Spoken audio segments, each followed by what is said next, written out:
All right, listeners, ready for another deep dive with us today? We're going to be looking at The Sign of Four, Yeah, one of the Sherlock Holmes novels that's a good one. by Sir Arthur Conan Doyle. Mm-hmm. We've got some great revision notes here, Yeah. and we're going to be focusing on really how these techniques play out in detective novels. Okay. So for all of you crime and mystery lovers out there, I hate. this is the episode for you. Let's do it. Okay, so first up, let's talk about the narrative perspective in The Sign of Four. Right. Right away, Conan Doyle gives us this really striking description of Sherlock Holmes. Yeah. You know, his great powers, his masterly manner. Yeah. It's like he's setting the stage for, almost like a rock star. Yeah. But then we realize the whole story is actually coming to us from Dr. Watson. Right. It's his voice Mm-hmm. that we hear his observations that kind of guide us through the whole mystery. It's really clever. I think Conan Doyle choosing to have Watson narrate the story, in the first person, because Yeah. it puts us right there with him. Mm-hmm. Like, we're experiencing the mystery as he does, Yeah, it's true. trying to keep up with Holmes. Yeah, and that makes the suspense so much more intense, I think. Absolutely. It's like you're not just watching Holmes. Yeah. You're like right there with Watson. It's like we're playing a game of Clue, but like in the dark. Yeah, exactly. We get these little glimpses of information, these intriguing clues, Yeah. but we're never quite sure what they mean until Holmes, illuminates everything for us. Holmes comes in and just And Watson, too. sheds the light. Yeah, exactly. It's brilliant. And I think, like, if we were in Holmes's head the whole time, Right. that would kind of spoil the fun, wouldn't it? Totally. Like, part of the joy of reading The Sign of Four Yeah. is experiencing those aha moments Right? alongside Watson Yeah. as Holmes unravels the truth. And, speaking of Watson, that first-person narration doesn't just build suspense. It also really helps us connect with Holmes, I think, on a human level. Oh, absolutely. We see him through Watson's eyes. Yeah. Not just as this brilliant mind, Right. but as a friend, a colleague. Right. Even as someone who's a little bit, eccentric. Yeah, Watson's admiration for Holmes and sometimes his exasperation, Right. makes the great detective relatable. Go We ahead. see his flaws, his quirks, even his struggles with addiction sometimes. Yeah. And it reminds us that even a genius like Holmes is still human. Okay, so let's move on to symbolism. Okay. And I think there are two symbols that really stand out Mm-hmm. in The Sign of Four. Yeah. The Agra treasure and then that ever-present Yeah. River Thames. Yeah.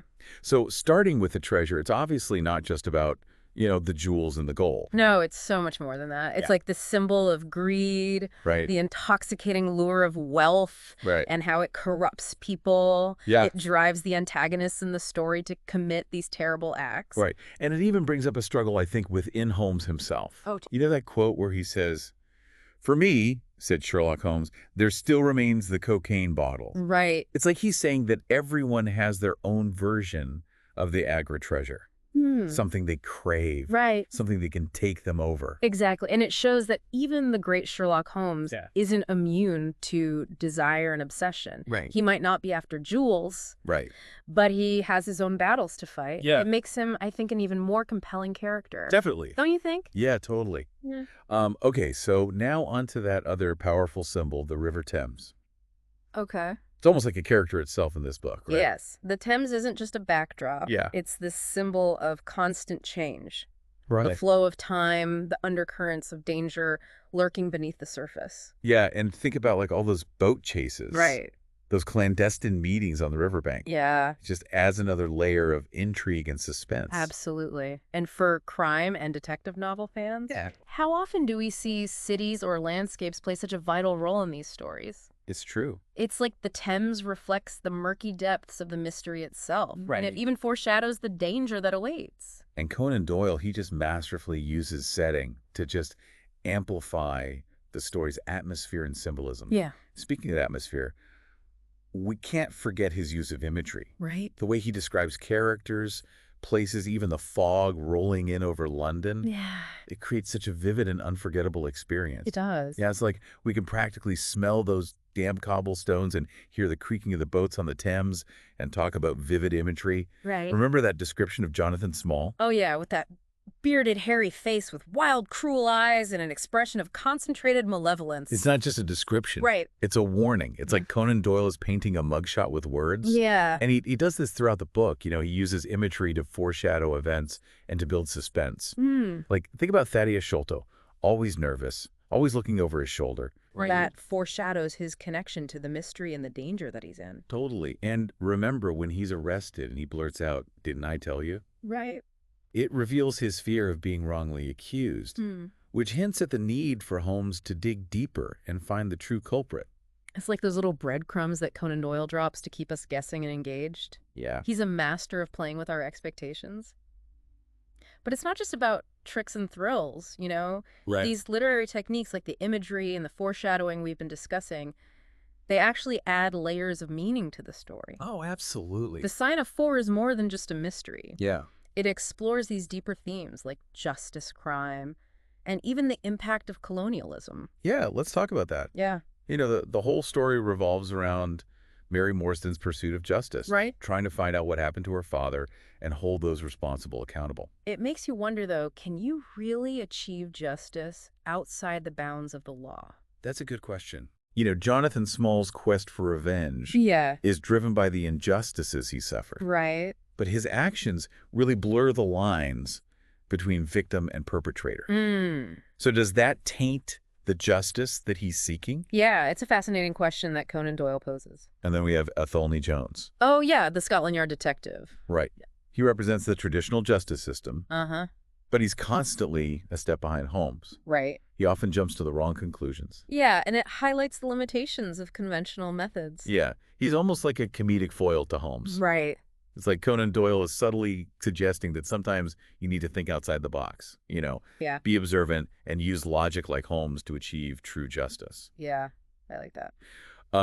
Okay, so shifting gears a bit, let's talk about colonialism. Okay. You know, the story unfolds during the peak of the British Empire. Right. A time when colonialism was just deeply embedded in British society. And the agri-treasure itself, which originates from India, becomes this really powerful symbol of the spoils of empire.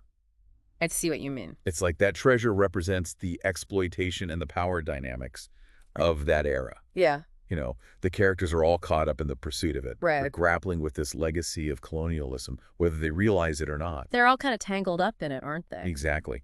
And Conan Doyle, through their actions and their motivations, he subtly exposes the complexities and the darker side of colonialism. Yeah. Take Jonathan Small, for example. He's not just a villain. Right. He's a product of a system that wronged him. His desire for revenge stems directly from the injustices he faced under British rule. It's true. It's as if Conan Doyle is prompting us to look beyond the surface. Yeah. To consider the historical forces that shape these characters and their choices. Motivations. Right. And speaking of challenging perspectives, there's also the way that he portrays the Andaman Islanders. Yeah, that's an interesting one. You know, their portrayal reflects the prejudices and the biases that were prevalent during that time. Right. Even a brilliant mind like Holmes isn't immune to those societal norms of his era. That's a good point. It's a reminder that we all view the world through a lens that's shaped by our own time and experiences.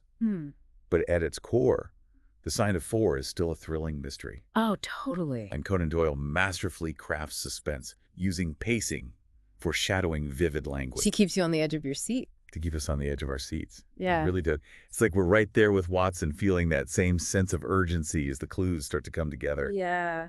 But, you know, speaking of Watson's perspective, Okay. it makes you wonder, how would the story change if it was told from Holmes's point of view? Oh, that's a really interesting question. Right. You know, we would be right inside that incredible mind of his. Yeah. Privy to all his deductions and leaps of logic. Imagine seeing the world through his eyes. Yeah. Noticing all those tiny details that most people miss. It'd be like having a cheat sheet for the mystery. Right. But would it still be as fun? That's a good question. You know, part of the thrill comes from being in the dark with Watson. Right. You know, slowly piecing together the puzzle. You've hit on something crucial there, I think. Yeah. The suspense builds because we're discovering things along with Watson. Right. You know, we experience the same confusion. Yeah. The same moments of revelation. Right. If we knew Holmes's thoughts all along, it might take away that element of surprise. It's true. It's like watching a magic show. Yeah. You know, the illusion is amazing, Right. but then the magician reveals how it's done. Yeah. And some of that magic is lost. And it's not just about the suspense either. Right. Watson's narration allows for those wonderful aha moments Right. when Holmes finally explains everything. Yeah. It's like a light bulb going off in our heads. Exact. And we get to share that moment of understanding with Watson. Just like being students in Holmes' detective class.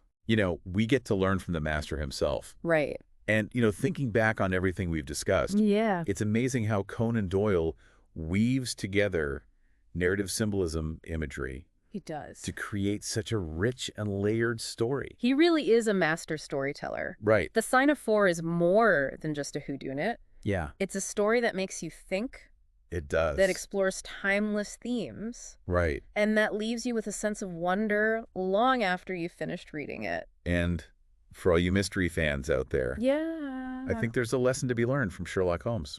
What's that? Pay attention to the details. Okay. Think critically. Right. And never underestimate the power of a good deduction. Right. Who knows? Maybe you'll crack the next big case. Maybe we will. And never lose that sense of curiosity. Right. That thirst for knowledge that drives us to explore the unknown. Well said. After all, as Holmes himself once said, Yeah. game is afoot. So there you have it, folks. A deep dive into the literary brilliance of the Sign of Four. I hope you enjoyed it. We hope you enjoyed this journey into the world of Sherlock Holmes. Yeah. And that it sparked some new insights and ideas. Maybe even inspired you to go back and reread it. Ooh, yes. Yeah. Now, if you'll excuse us, we have a sudden urge to revisit Baker Street Too. and lose ourselves in another thrilling adventure. Happy reading. Happy reading, everyone!